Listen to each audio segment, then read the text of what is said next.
Olá, venho então agora apresentar a segunda parte desta minha revisão da evidência científica sobre a pandemia do vírus SARS-CoV-2 e da doença Covid-19.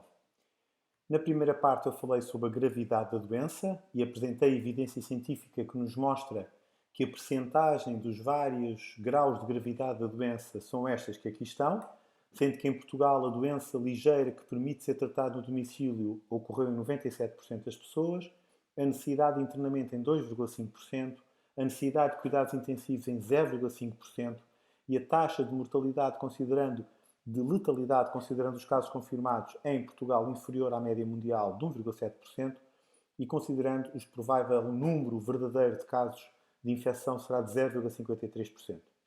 E os assintomáticos nesta infecção são cerca de 40%, pelo que as percentagens que atrás disse são provavelmente ainda inferiores.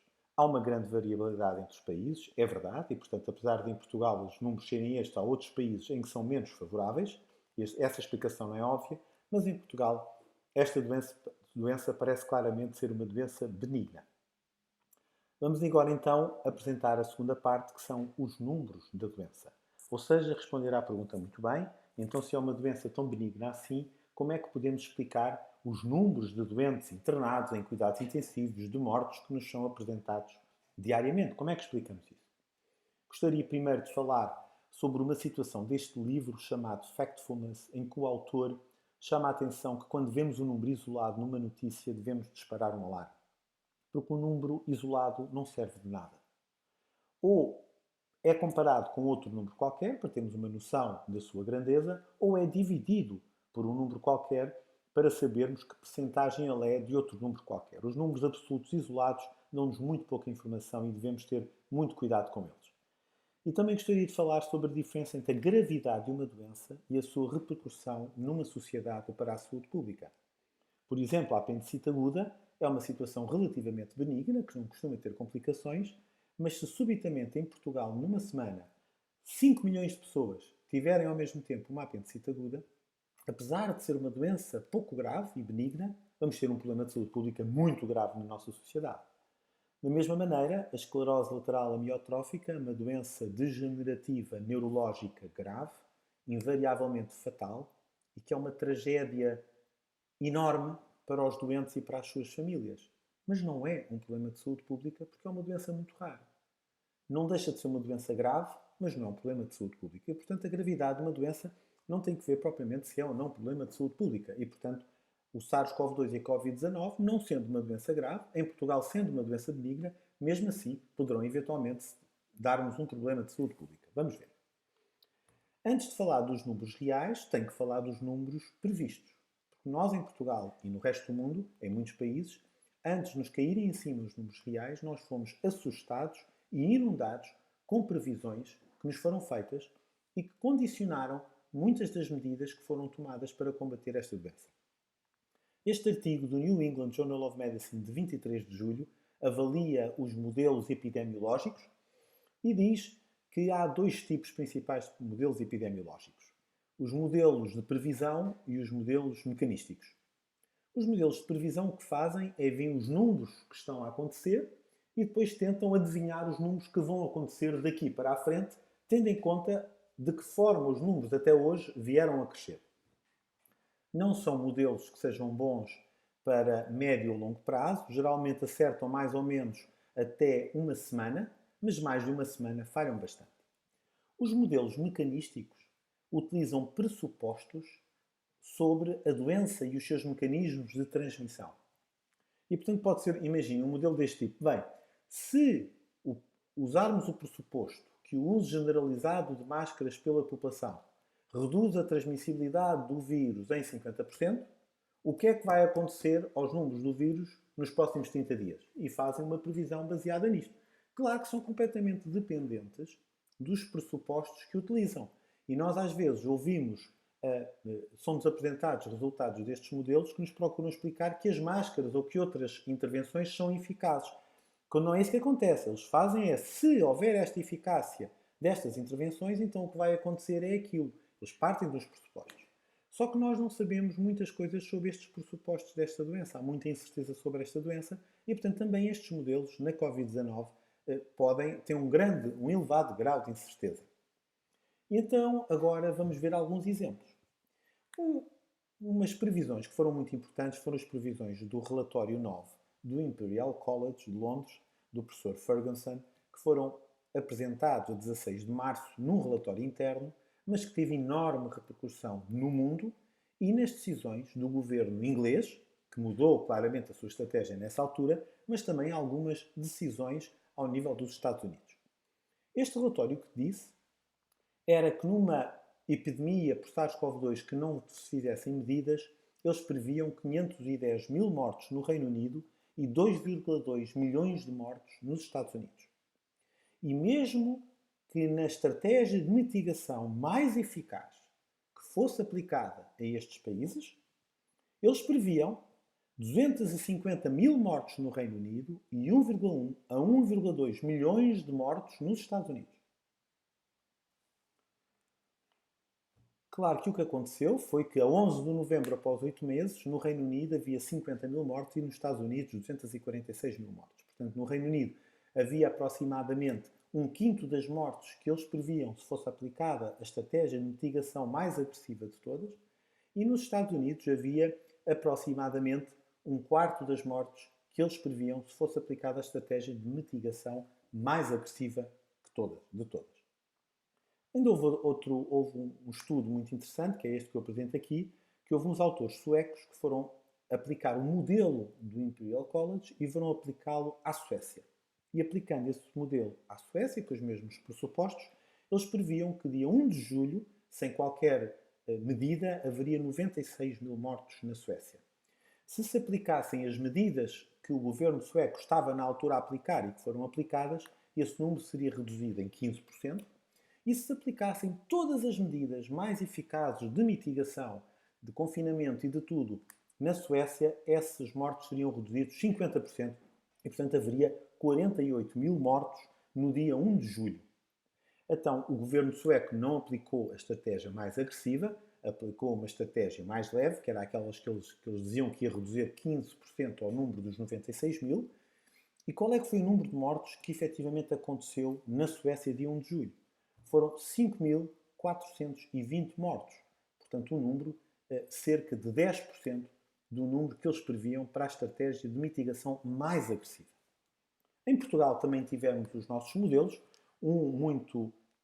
com muita repercussão e muito apresentado na comunicação social, foi o modelo do professor Jorge Boesco, de 15 de março, em que o professor disse várias coisas. Uma delas é que disse que, em posse dos dados presentes, vamos prever o futuro, e dizia que, no caso deste vírus, toda a população é suscetível, não existe imunidade para o vírus. É um pressuposto errado.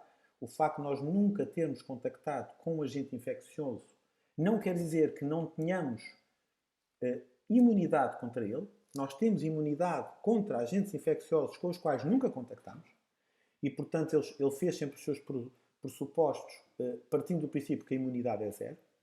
E depois apresentou este quadro em que, para cada dia do mês de março, dizia qual é que era o número de novos casos, o número de casos que iria haver, com um valor inferior e um valor superior na sua estimativa. Em que ele dizia que a estimativa superior baseava-se em não se fazer nada e a estimativa inferior, mais baixa, seria se aplicassem as medidas que efetivamente o governo aplicou naquela altura.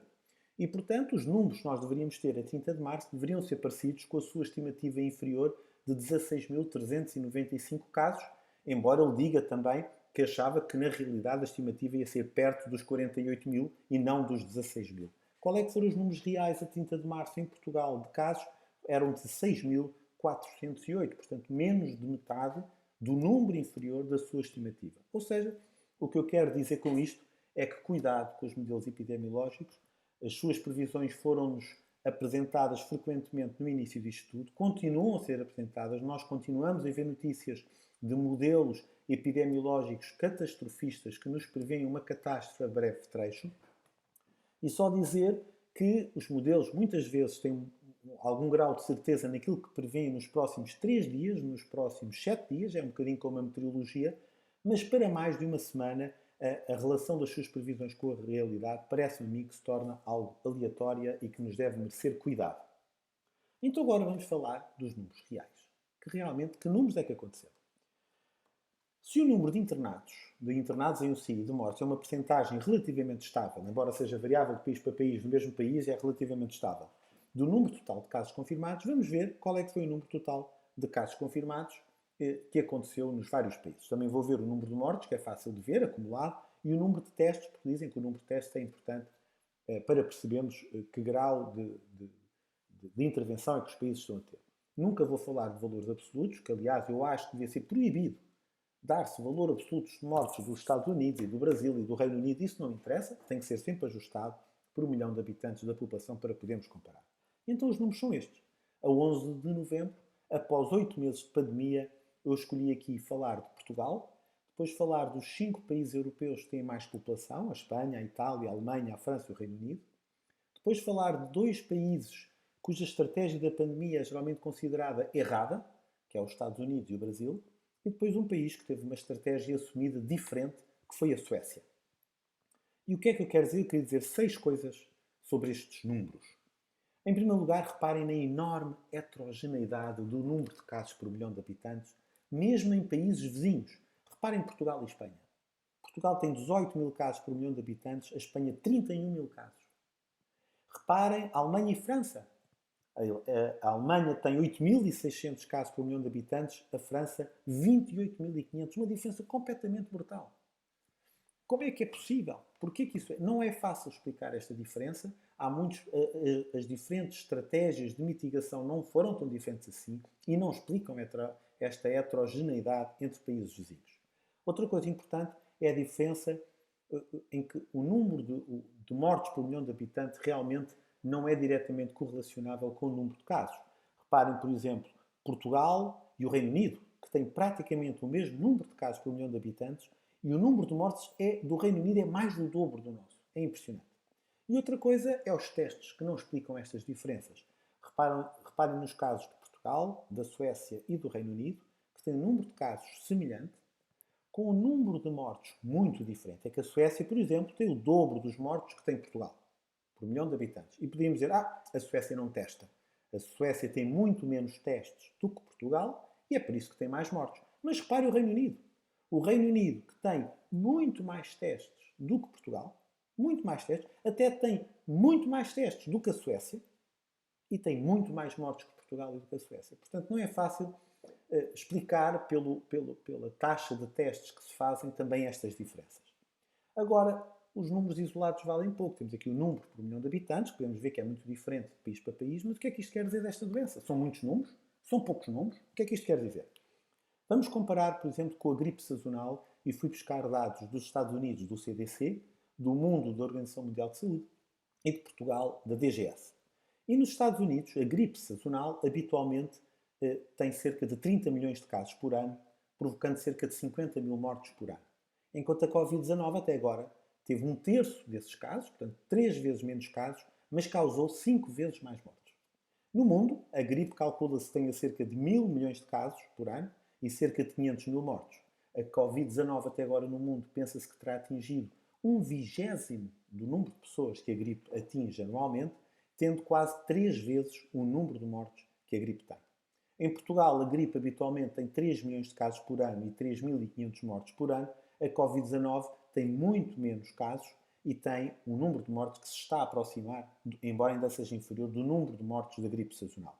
Falar de duas gripes pandémicas, a de 57 e a de 68, e do seu número de mortos que se pensa que terá havido nessa altura, mas ajustados à população atual. Na altura a população era muito inferior no mundo, tem que se fazer um ajuste do número de mortes que aconteceu na altura, qual seria o número de mortes se a população fosse a população atual. E, portanto, da gripe de 57 teriam morrido 2.984.000 pessoas e na de 68, 2.195.000 pessoas no mundo. O que é que isto quer dizer? Que esta doença, a Covid-19, em Portugal, do ponto de vista do número de mortes, se comporta de uma forma semelhante a uma gripe sazonal e a nível do mundo, a Covid-19, a nível de número de mortos, ainda é inferior a uma gripe pandémica, mas está a aproximar-se um pouco daquilo que é o número de mortes expectável numa gripe pandémica. É isto que posso dizer a nível dos números, a heterogeneidade entre países, quer do número de casos, quer do número de mortes, e que não se explica pelo número de testes, e depois a comparação dos números com números habituais, quer da gripe sazonal, quer da gripe pandémica. E, portanto, na próxima apresentação irei falar então das medidas que têm sido aplicadas contra esta doença e da evidência científica que suporta ou não cada uma delas. Muito obrigado.